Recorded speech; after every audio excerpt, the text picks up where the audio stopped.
Hello नमस्कार बच्चों, कैसे हैं आप सभी। उम्मीद करता हूँ आप सभी अच्छे होंगे। आप सभी का स्वागत करता हूँ आपके अपने चैनल लर्निंग इजी मैथ्स पे। बच्चों, हम बात कर रहे हैं कक्षा 10 का चैप्टर नंबर 10 वर्त के बारे में। इससे पीछे के जो वीडियो हैं उनमें हम पढ़ चुके हैं। इस वर्त पे जो परमे हैं 10.1 और 10.2, इसके अलावा प्रश्नावली 10.1 और प्रश्नावली 10.2 के कुछ क्वेश्चन भी कर चुके हैं। आगे इस वीडियो में मैं बात करूंगा जो आपका चैप्टर नंबर 10.2 है, इसके नेक्स्ट क्वेश्चन की बारे में। ठीक है, तो आपको नेक्स्ट क्वेश्चन क्या दे रखा है, वो आपको ये दे रखा है कि दो सकेंद्रीय वर्तों में बड़े वर्त की त्रिज्या 5 सेंटीमीटर तथा छोटे वर्त की त्रिज्या 3 सेंटीमीटर है। दो सकेंद्रीय वर्त में बड़े वर्त की त्रिज्या 5 सेंटीमीटर तथा छोटे वर्त की त्रिज्या 3 सेंटीमीटर है। ठीक है, पहले समझना सकेंद्रीय वर्त क्या होता है। आपके पास एक नाम है क्वेश्चन में सकेंद्रीय वर्त, इसका अर्थ समझना।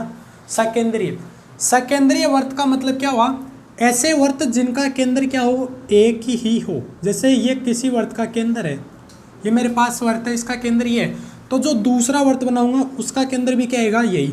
तीसरा वर्त बनाऊंगा उसका केंद्र भी क्या आएगा, यही आएगा।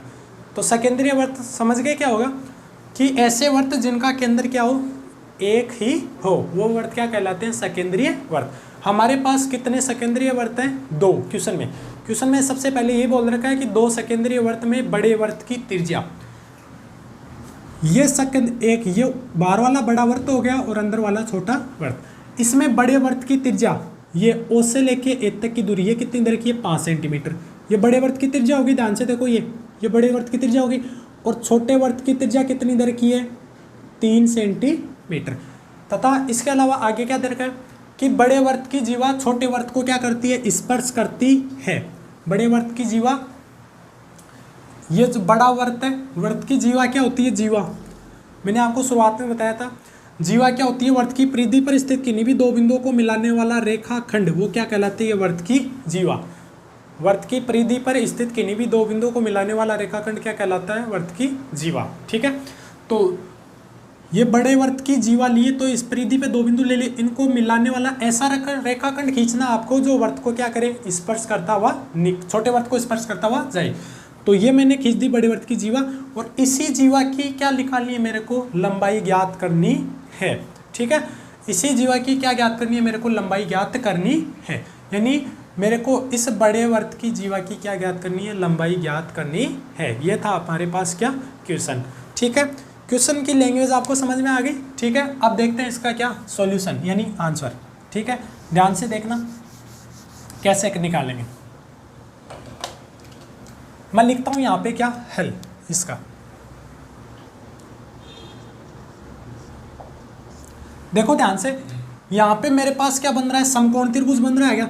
यहाँ पे कितना डिग्री है, 90 डिग्री है।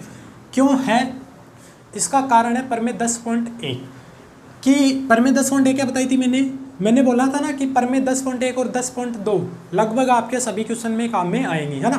तो जो मैंने आपको बताई थी, वर्त की जो त्रिज्या होती है, त्रिज्या ये स्पर्श रेखा पे क्या होती है, परपेंडिकुलर यानी लंबवत होती है। देखो ये वर्त छोटे वर्त की त्रिज्या, और ये क्या होगी, इस छोटे वर्त को स्पर्श करती हुई जा रही है ना, ये वर्त की जीवा, बड़े वर्त की जो जीवा है, ये इस छोटे वर्त को स्पर्श करती हुई जा रही है, तो स्पर्श रेखा होगी एक तरीके से।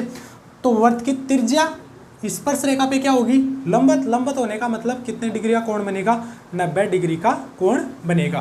तो एक तरीके से देखूं तो ये कोण कितना बन गया मेरे पास, बोलो कितना बना, 90 डिग्री। तो मैं यहाँ लिख दूंगा, चूंकि कोण APO बराबर कितना, 90 डिग्री। APO बराबर कितना आ गया, 90 डिग्री। कारण लिख दो कोष्टक में। कारण क्या है, चूंकि त्रिज्या जो होती है स्पर्श रेखा पर लंब होती है, ये मैंने क्या लिख दिया, इसका रीजन यानी कारण। ठीक है, इतनी बात आ गई। अगर ये 90 डिग्री है तो एक ऐसा त्रिभुज बन गया, अब समकोण त्रिभुज। 90 डिग्री है तो कैसा त्रिभुज बनेगा, समकोण त्रिभुज। तो मैं लिख दूंगा समकोण त्रिभुज। समकोण त्रिभुज कौन सा, APO, समकोण त्रिभुज APO में समकोण त्रिभुज है तो क्या यूज कर सकता हूं मैं इसमें, पाइथागोरस प्रमेय। ठीक है, तो पाइथागोरस प्रमेय से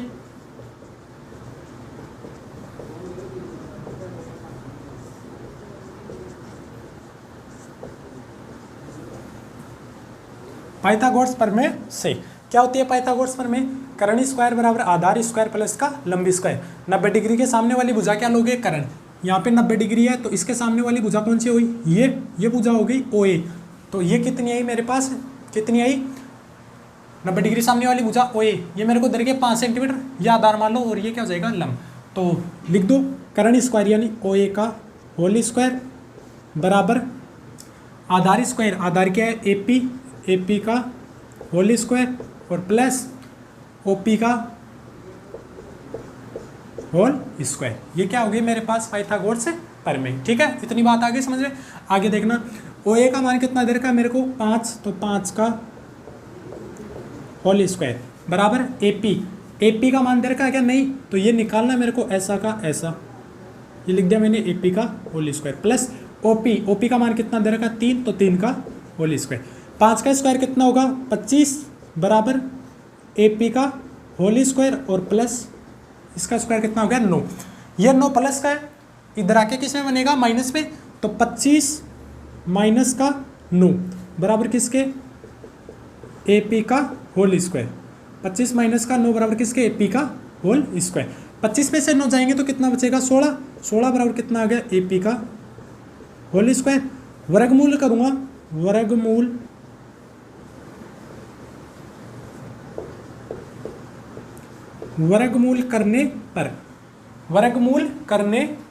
करने पर मेरे पास 16 का अंडर रूट, 16 का वर्गमूल कितना होता है 4, तो AP का मान कितना आ गया मेरे पास फाइनल 4 सेंटीमीटर। यानी मेरे पास ये भुजा आ गई कौन सी AP, मेरे को निकालनी क्या थी ये AB, यानी ये बड़े वर्त की जो जीवा है छोटे वर्त को स्पर्श करती है, इस जीवा की क्या निकालनी है टोटल लंबाई। मेरे पास ये आ गई AP का मान, ये कितना है मेरे पास 4 सेंटीमीटर। ठीक है, मेरे पास ये जीवा कितनी आ गई 4 सेंटीमीटर। अब आप देखो इस केंद्र को इधर B से मिलाऊंगा मैं, इस केंद्र को किधर मिलाऊंगा इसे B से, तो मेरे पास फिर से क्या बन जाएगा एक समकोण त्रिभुज बनेगा, नहीं बनेगा। इस केंद्र को मैं इस B से मिला देता हूँ ऐसे डॉट डॉट रेखा से, तो मेरे पास फिर से क्या बनेगा एक समकोण त्रिभुज। और इस समकोण त्रिभुज में फिर से क्या लगा सकता हूँ मैं, क्या लगा सकता हूँ पाइथागोरस प्रमेय। पाइथागोरस प्रमेय लगाने पर मेरे पास ये भुजा कितनी है 5 सेंटीमीटर, तो ये कितनी आएगी, देखो ये भुजा है, ये बड़े वर्त की क्या त्रिज्या, ये भी क्या होगी बड़े वर्त की त्रिज्या, तो ये 5 सेंटीमीटर, तो ये भी कितनी आएगी 5 सेंटीमीटर। ठीक है, ये मेरे को निकालनी है नीचे वाली, तो इसमें भी क्या लगा सकता हूँ मैं पाइथागोरस प्रमेय। पाइथागोरस प्रमेय लगाने पर मेरे पास क्या आएगा, ये भुजा कितनी आएगी मेरे पास, ये भुजा कितनी आएगी 4 सेंटीमीटर। पाइथागोरस प्रमेय लगा। एक तरीका तो ये इसको करने का, एक तरीका क्या है कि वो लिख रहा हूं मैं, चूंकि वर्त या केंद्र से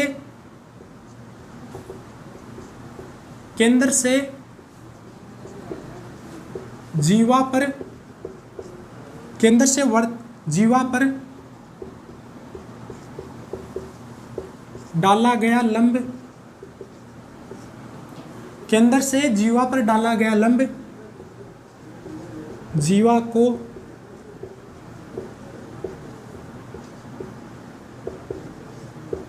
केंद्र से जीवा पर डाला गया लंब जीवा को समद्विभाजित करता है। ठीक है, केंद्र से जीवा पर डाला गया लंब, केंद्र से जीवा पर डाला गया लंब जीवा को क्या करता है समद्विभाजित। समद्विभाजित का मतलब समान 2 भागों में क्या करता है बांटता है। यानी ये केंद्र है ये O, और ये क्या होगी इसकी जीवा।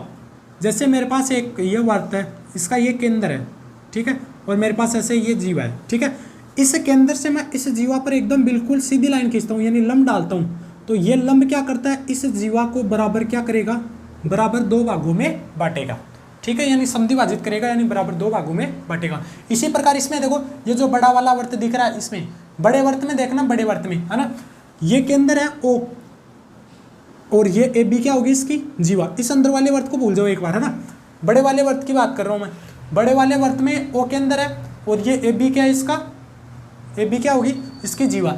इसके अंदर से इस जीवा पे मैंने क्या डाला, लंब डाला, तो ये लंब क्या करेगा, इस जीवा को बराबर 2 भागों में बांटेगा। ये 4 सेंटीमीटर है, तो ये भी कितनी आएगी बोलो, ये भी कितनी आएगी 4 सेंटीमीटर।